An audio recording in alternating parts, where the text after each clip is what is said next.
السلام علیکم ورحمۃ اللہ وبرکاتہ. You are watching RMI 45. اس چینل کو سبسکرائب، لائک اینڈ شیئر کریں تاکہ آنے والی نئی ویڈیو سب سے پہلے دیکھ سکیں.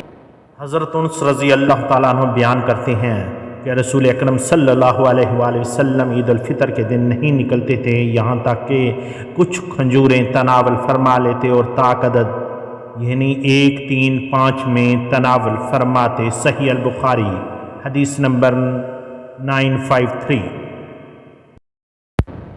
The Prophet sallallahu alaihi wasallam did not go out on the day of Eid al-Fitr until he had some dates and at an odd number. Sahih al-Bukhari 953. آداب عید. نماز عید کے لیے نکلنے سے پہلے غسل کرنا چاہیے اور اچھا لباس زیب تن کرنا چاہیے. خوشبو لگا کر گھر سے نکلنا چاہیے. گھر سے روانگی سے قبل طاق عدد میں کھجوریں کھانا مسنون ہے.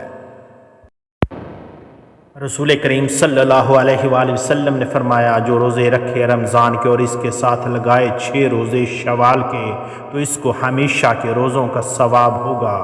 صحیح المسلم 2758.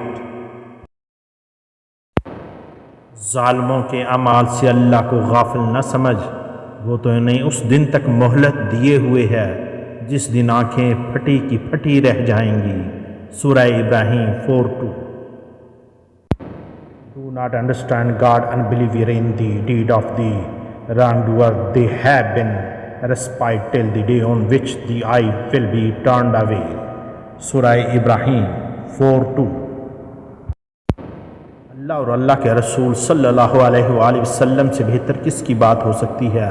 اللہ تعالیٰ اس کو خوش و خرم رکھے جو حدیث سن کر اس کو آگے بیان کرے.